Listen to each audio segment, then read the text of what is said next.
Hello, sweet friends, and welcome to the Longevity and Lifestyle Podcast. I'm your host, Claudia von Boeselager, here to bring you the latest insights and learnings to improve your health, life, and happiness for longer. I'm so excited to share this special episode with you, a solo episode with yours truly, on a topic I feel is often overlooked in the longevity and health optimization space. I'm so delighted to see this community of amazing souls grow and honor you in your journey to increase your health span and step into the highest version of yourself for longer. The world needs more of you. So in today's episode, we'll be looking at biohacking tips, at longevity, and at raising consciousness. We'll be covering some territory together here today that have helped me not only recover from health issues, but reverse my biological age to 16 years younger than my chronological one. I am now 26 again. This episode is based on a keynote presentation I held recently at a conference, and I wanted to share my message with you too, dear audience. If something really resonates with you today, please go ahead and share this episode with someone who might need to hear it too. Now, speaking of health and longevity, isn't it astonishing how many of us has or knows a loved one or a friend who suffers or has suffered with a chronic disease such as cancer, dementia, heart disease, stroke? Often at talks I give, most of the hands, if not all of the hands in the room go up. What has our world turned into? It's a sad reality of our current system, this so-called healthcare system, but more aptly, I believe, called a sick care system. And yet this is not what life is meant to be, right? I believe that we're actually at the beginning of one of the most exciting times in history. A new era is upon us. More and more people are waking up and realizing that we have a choice. We have a choice to choose a different path away from suffering and disease to one of potential and vibrant energy, connection, and purpose. Imagine you could be 70, 80, or 100 years old in a 30-year-old body. What would you do? How would you use this time and energy to make a positive impact in the world? I firmly believe that if you can live in this peak state now and for many years to come, this will fundamentally change the world as we know it. And this is why I'm so excited to share my journey and learnings in biohacking and healing trauma, growing spiritually, and enhancing longevity for a happier, healthier, and longer life with you. And for those of you perhaps newer to my audience or unfamiliar with my story, I wanted to share this with you. I was born in New York City to an Irish mother and German father, and since went on to live in 9 countries and places across Europe and the US, Shanghai, and Buenos Aires. So I don't really know where I'm from, but I call London and Florida home. And you see, I've always been very driven, but hugely to the detriment of my health. And I pushed myself to do more and be more and achieve more, in part to not focus on the pain inside, which led me to start my career in investment banking at Goldman Sachs with notorious long hours, and later going on to found and working in tech startups where sleep of more than just a couple hours a night was not unusual. But somehow I found the drive and energy to push through until I didn't. Early 30s and my lifestyle of burning the candle at both ends really caught up with me. Chronic health issues like chronic fatigue and leaky gut and chronic sinusitis. The list of issues was long and growing. And it all came to a climax one day. I remember it was a beautiful blue skies and sunshine kind of day. The kind of day that would normally give you a spring in your step. But for me that day, it was the day I got a call from my doctor who wanted to share my recent blood test results. My blood markers were so bad, so many in the red, that he told me in no uncertain terms that he was 2 weeks away from hospitalizing me if I didn't act fast. I was stunned. And as I got up to climb the stairs, I felt like what it must be like to climb Mount Everest, one slow step in front of the other. I was exhausted. I was on empty. And I remember looking down at my watch and realizing it wasn't even lunchtime. And I was beyond exhausted. How could this have happened? How did my years of just pushing through lead me to this point? And where did all my boundless energy go? How was I going to make it through the day and run my business and take care of my small kids and a busy schedule? And it dawned on me, worse yet, what were the next 20, 30, 40 years going to be like if I even made it that far?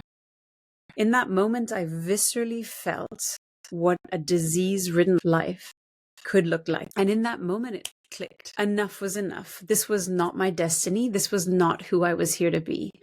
And it set me on a journey of now over 12 plus years, researching, testing, interviewing the world's leading experts and pioneers in science and longevity medicine, in peak performance, biohacking, and spiritual connection to uncover the key modalities to optimize health, have vibrant energy for a longer, happier life.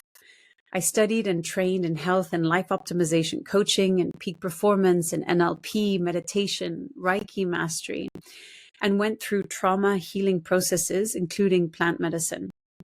I tested and biohacked myself, which has now enabled me to have the biological age of 16 years younger than my chronological one. And I'm so passionate about helping others heal and optimize themselves to reach their highest version of themselves. I now want to live life to the fullest, climb Mount Kilimanjaro at 90 with my kids, go skydiving at 100. And I made a promise with my then 3-year-old Francesca that I would go to space with her when she grew up. And most importantly, to help as many people as I can live a longer, healthier, and happier life. There is a way. Scientific breakthroughs and technological innovation is here to allow us to let diseases be a thing of the past, like dementia, which many of you will know my mother sadly suffers from. And if I had known earlier what I know now, it could have been reversed instead of watching her fade away. Diseases like cancer, which my father suffered from, could be eradicated for the most part. Metabolic diseases as well, and so many more.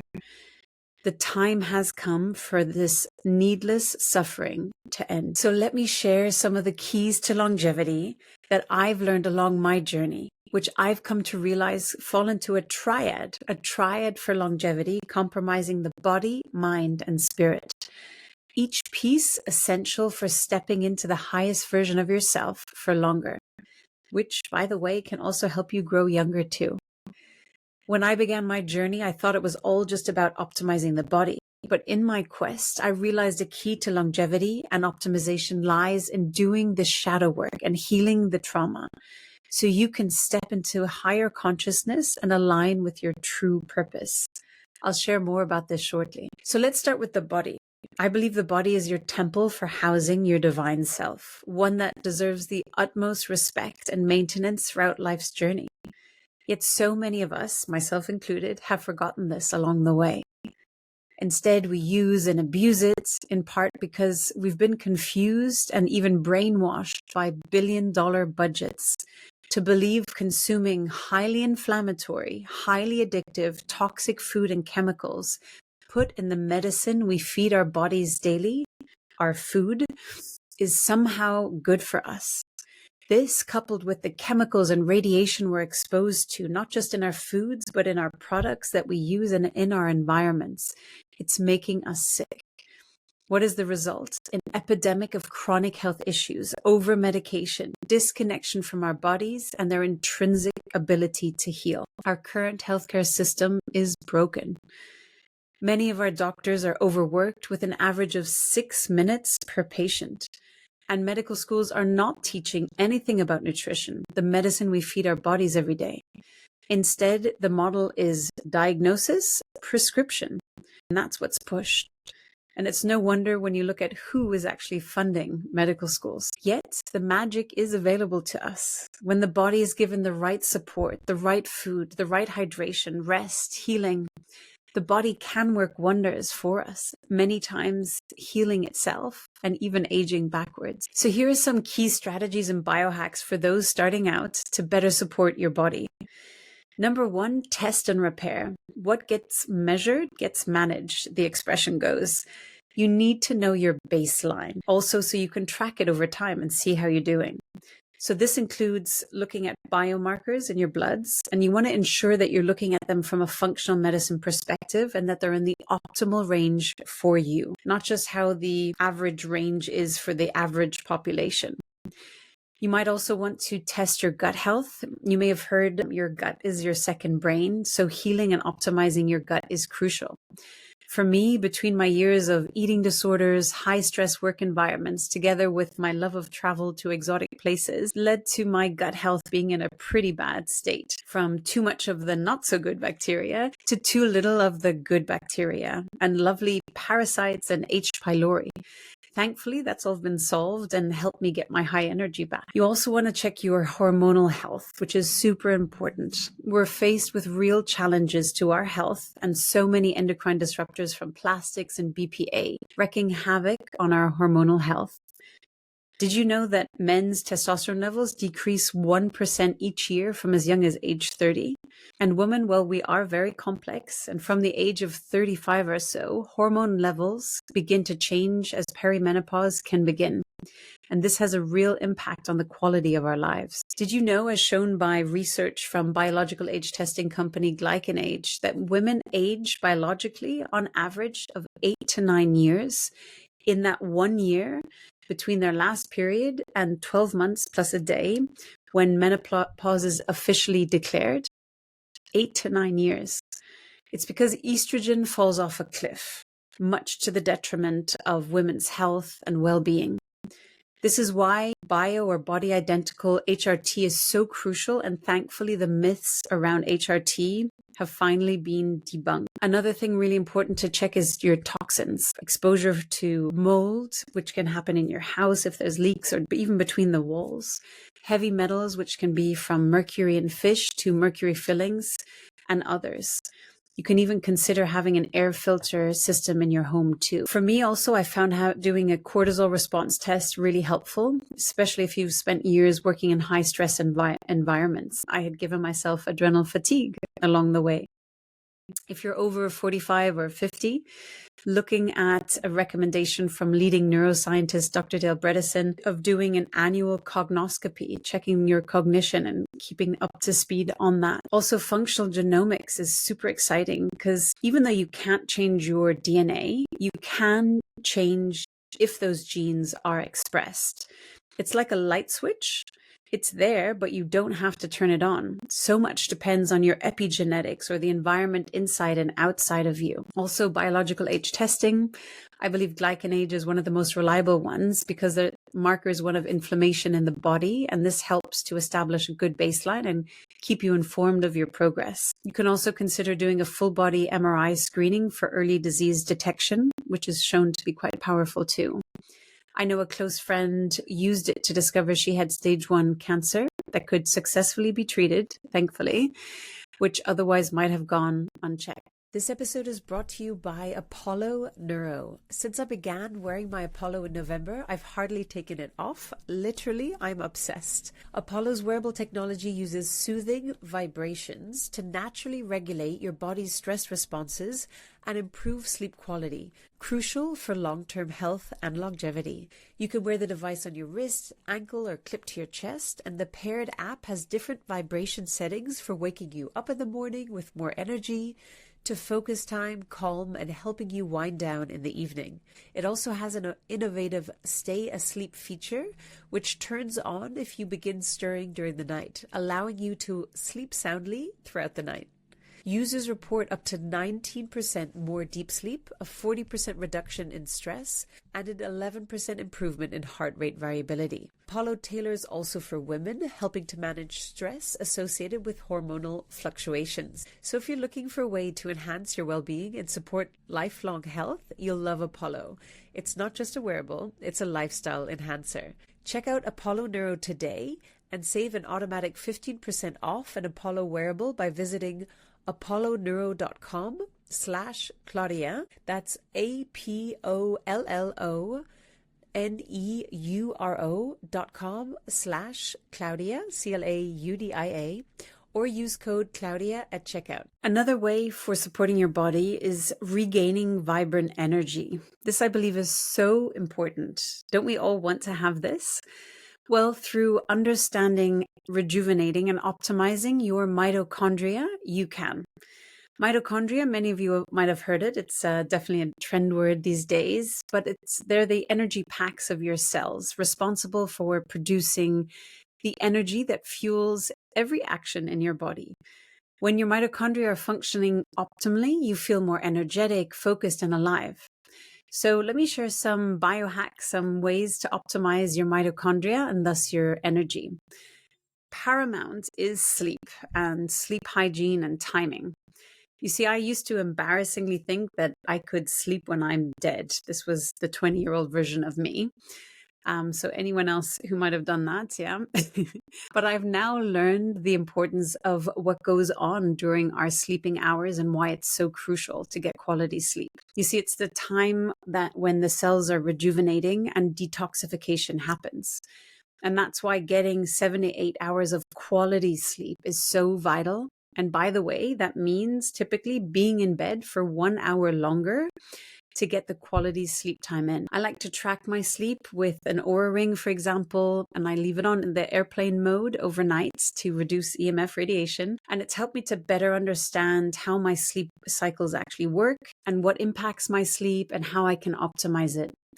And so for some of you may be unfamiliar, ways to have a more optimal sleep hygiene. Well, that includes things like no blue or AKA junk light an hour and a half before bedtime, as this will interfere with your mind and your ability to really unwind and relax getting to sleep. And having your last meal at least 3 hours before going to bed so that you're fully digested going to sleep, so your body can work its magic and rejuvenation and detox during the night and not focus on the actual digesting. Also, to wind down with a book, not the news or social media, because as they say, if it bleeds, it leads.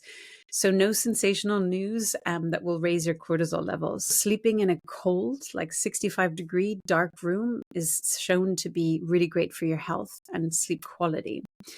Also, removing EMF radiation, electromagnetic field radiation. There's so many devices around us. And if we live in a city, we have neighbors with Wi-Fi and all their devices as well. So put as many as you can into airplane mode, put it away from you, have EMF mitigation devices as well if you can't avoid, let's say, a neighbor's Wi-Fi, etc.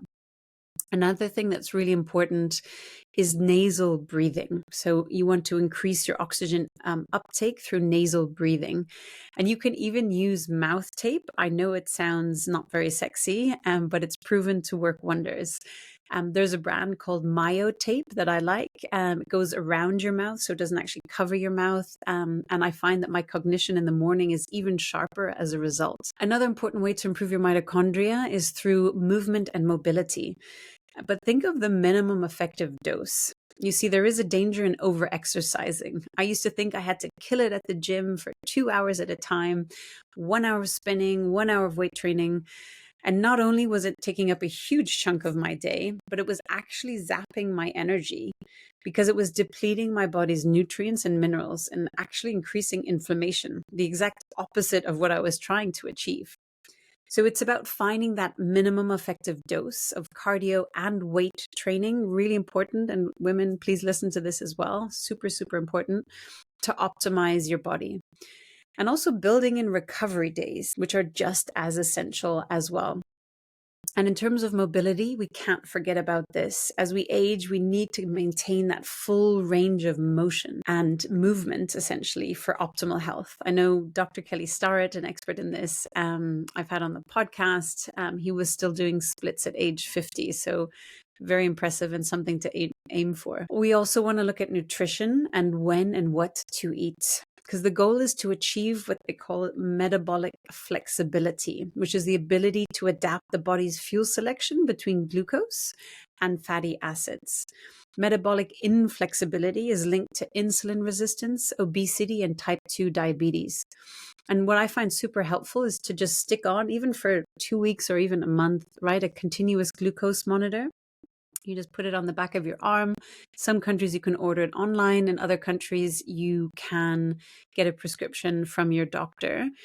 And it just allows you to understand how your body, because we're all different, how your body reacts to certain foods and exercise, stress, drinks, and sleep.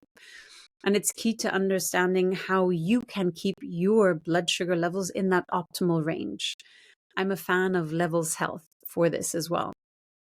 You also want to look at when to eat. So prolonged intermittent fasting, and I'm talking about 16, 20 or more hours a day, which some people do, is not for everyone. And a huge caution around that as well. So instead, we've all heard about the trends of intermittent fasting or time restricted eating. But according to the thought leader in this space, of the circadian rhythm optimization expert, Dr. Sachin Panda, he recommends at the very minimum, and frankly for most people, that the best is to do an overnight fast of 12 to 14 hours. And ideally also to do a 3 to 5 day fast once a quarter, so once every 3 months. Then the question is what to eat. Well, hopefully many of you listeners are very familiar with this, but in case you may not be, it's so essential to avoid highly inflammatory foods like processed foods, which are pretty much everywhere. Sugar, again, learning how to read labels. Per 100 grams, you want things that are 5 grams of sugar or less. And where possible, to buy organic to avoid toxic pesticides in our food. Also want to increase whole foods. So essentially you want to avoid the middle aisles in the supermarket and just focus on the perimeter. And consuming healthy fats like nuts and seeds and olive and coconut oils and fatty fish like salmon, eggs and grass-fed meat. Also, you want to increase the variety of organic vegetables. Dr. Mark Hyman recommends eating the rainbow of 30 different colored vegetables and some fruit each week to get the nutritional benefits. And increasing fiber. This is a big one. A lot of people are have very low consumption of fiber each day, as well as your protein intake. Looking at supplements. So depending on how well you're able to get the required nutrients from your food, and if you are able to get it from your food, then you might need supplementation. The best is to actually personalize your supplementation according to your blood biomarker. Key supplements I found essential for me was vitamin D3 with vitamin K to help with the absorption. So many of us are vitamin D deficient. Vitamin B, I'm very low in this as well. Magnesium, omega-3, digestive enzymes found super helpful, just so we can make sure that we're getting the most out of our food. And coenzyme Q10 or CoQ10, which is a powerful antioxidant. There's also some more longevity-focused supplements like spermidine, there's Senolytics, there's NAD+, which comes in different forms, from patches to subcutaneous injections. What I hear, and I haven't tried the drip myself, but that's not for everyone, and people can actually feel quite nauseous as well. So just do your research and know what's right for you. Next one is detoxification. And as much as we try to avoid it, we are exposed to so many chemicals in our environments and in our food and the products that we use and put on our skin, in our hair, etc. So it's so important to detox these chemicals in our environment, which can include mold or heavy metals, pollutants, etc. The benefits of this is reduction of inflammation and cortisol levels, improved cardiovascular health and circulation, libido and longevity, enhanced immune system and metabolism, and it promotes injury healing and growth factor production. So what are some ways? Well, the hot and cold, right? So heat is really, really great way to detox. And this can be from heat exposure, so sweating. And saunas are an excellent way of doing this. And despite the current hype around saunas, my German grandmother was doing this over a century ago. So you have the Finnish sauna, you have steam rooms, red light saunas. This really supports mitochondria as well. Do what you enjoy and try to do it regularly. They say 2 to 3 times a week, ideally, if you can manage it. Best is if you had something at home, but if not, maybe somewhere locally that you can go to. And then cold exposure. This can increase dopamine levels, and for all of us ADHDers out there, by up to 500% over a prolonged period of time, according to research. This can be anything from having a cold shower or turning the water cold for a few minutes at the end of your shower, to jumping into cold water, to sitting in an ice bath for 3 to 5 minutes. And this is also something I think is really important. Next one here is optimize daily routines.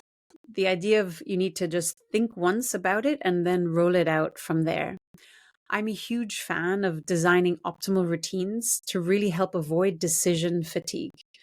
We're already making on average up to 30,000 decisions in a day, according to research. So the more we can optimize and plan and just have it as a no-brainer schedule, it's just part of your day, the better. And so particularly optimizing your morning routine, that was a real game changer for me.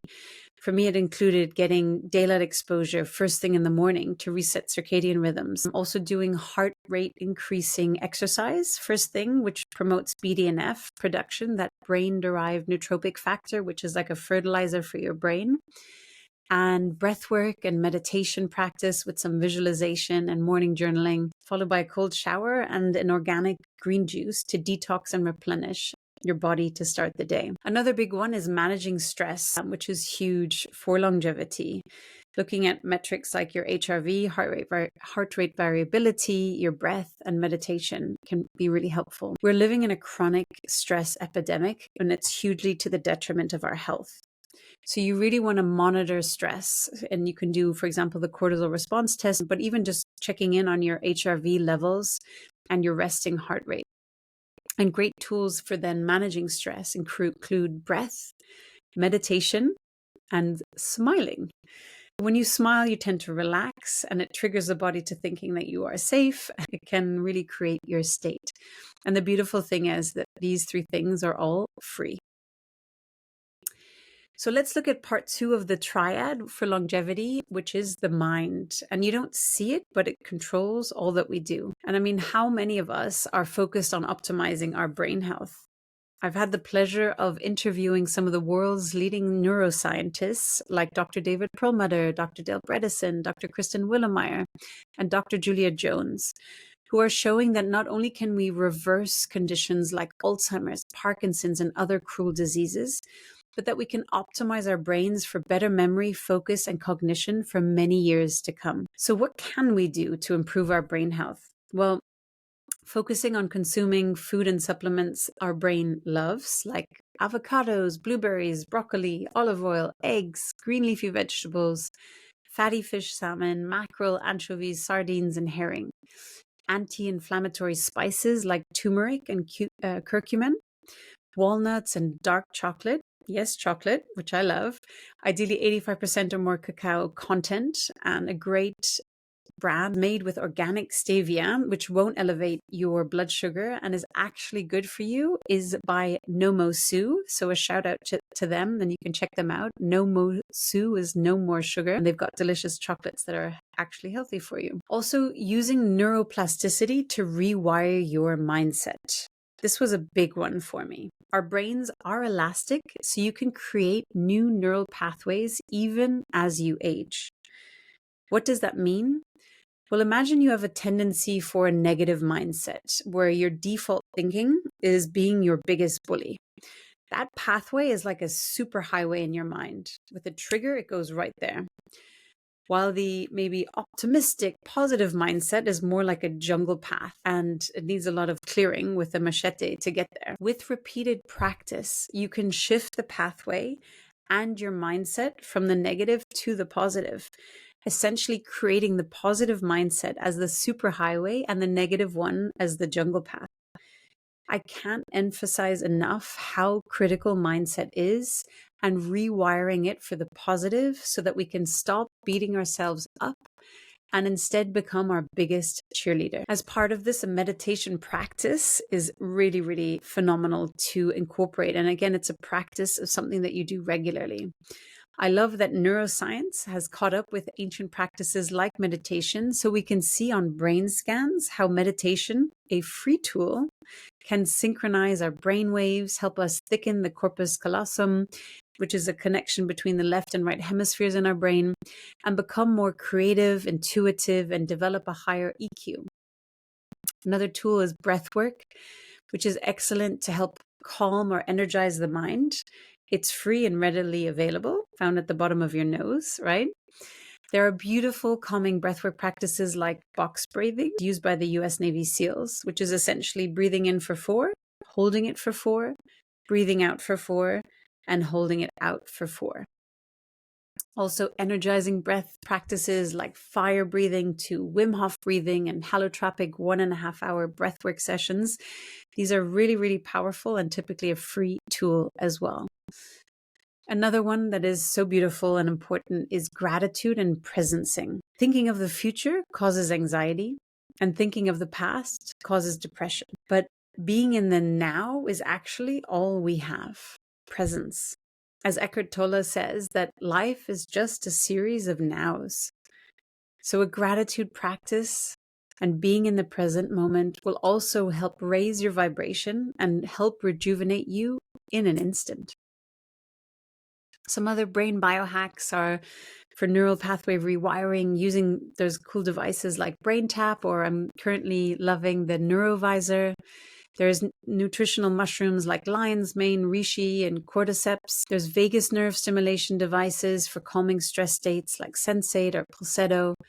Hyperbaric oxygen therapy, or HBOT, for brain and overall well-being, to music. And this was really interesting. I mean, you can use things like white, brown, or pink noise to help to energize or to calm you. Using energizing music even is super powerful. And interestingly, in my podcast conversation with Dr. Julia Jones, aka Dr. Rock, who works with Olympians and Navy SEALs alike, she shared that in dementia patients, typically the last part of the memory to go is the one that has music. So if you play a favorite song from younger years to a dementia patient, the patient can often remember the words despite hardly being able to speak anymore. That's how powerful music is for us. Now let's look at the third triad to longevity. A key to longevity, I believe, that's often overlooked: the journey of self-discovery. Healing trauma and doing the shadow work. Healing past trauma to finding love for yourself. How many of us don't love ourselves? And finding your purpose in life, what the Japanese call ikigai. As Joseph Campbell shares in his hero's journey, we all go through these phases of waking up and doing the work so we can learn and go on to help and to teach others. It's a journey of conscious awakening. Because you see, all this optimization means nothing if you're suffering inside with unresolved trauma. A journey to remembering who you truly are. A journey of remembering that we are all connected, like the wave that forgets it is the ocean. Remember to make more time for fun and play, presence, love, and connection.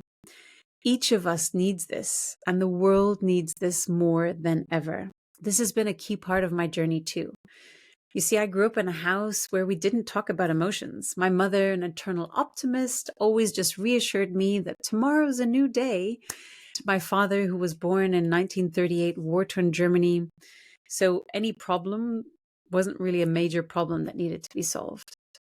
And this led me growing up with an inability to discuss emotions and unresolved trauma, from being sexually abused as an 8-year-old for many years, not being able to talk about it, to feeling completely abandoned and alone in the world when my parents sent me at age 12 with my older sister to boarding school in a faraway country, leading to years of eating disorders, to staying in a toxic marriage far too long, leading to postnatal depression and even suicide ideation at one point. We all have our painful stories. And I used to think I could just push these all down, and I was a champion of putting a smile on my face and a facade, while the house was burning down inside. But that's when the real health issues creep up on you. All this optimization means nothing if we are suffering inside, if we have this unresolved trauma. So in my 30s, when I was melting down, I found meditation that led me to reconnecting with myself and my journey of healing that included talk therapy and EFT tapping to hypnotherapy to past life regression and even a between lives regression session to plant medicine. Last year, I had the pleasure of awakening my spirit even further with an ayahuasca retreat with Peruvian Shipibo shamans. It was, amongst others, a beautiful knowing, a remembering of what powerful creatures we are, each of us. In one vision, I saw myself as an infinite being in the cosmos with such an ability to create and a reminder of what beautiful, powerful beings we all are. And how the ego was just this mini grain of rice, so tiny and small. and that we actually shrink ourselves from these beautiful beings down to this small ego, and we let our lives run from there instead of from the magnificent, infinite creators that we actually are. It's time for us to remember the infiniteness of our oneness. Ikigai, find your purpose and remember that we are all connected and one. This, my sweet friends, I firmly believe is the key to longevity. I'll leave you with this final thought. Please choose to step into the highest version of yourself today, not someday, because as we know, the road to someday leads to nowhere. May today be the day that you make the choice. The world needs you to step into that highest, brightest, shining light you can be, now more than ever. It's not just about longevity and optimizing yourself. It's about becoming the shining light so that you can give from the overflow of your cup. You can find your true purpose and live that mission to serve your highest self and help the human collective. So let's take one moment here together and place your hand on your heart and close your eyes, if you're not driving, of course. And just take a deep breath in and ask yourself, what is the vision you have for the highest version of you? The version of you that is limitless. How will you contribute to raising the vibration of this planet? What is the legacy that you're creating in this world? Really see it, visualize it, and most importantly, feel it. Be in that energy. This vision and version of you is available to you right now. Be in that vibration and start making choices and taking action from there. What is one small action you could commit to right now? That will propel you towards your vision. Just take that one step, one small step at a time. Sweet friends, it has been an absolute honor and pleasure to speak with you today. Thank you so much for your listening and for your support. I'm available to connect with you on Instagram at Longevity and Lifestyle, and make sure to sign up for my free weekly newsletter by going to llinsider.com. If something resonated with you today, please go ahead and share this episode with someone who might need to hear it too. With much love always, and see you next week. Thank you for listening.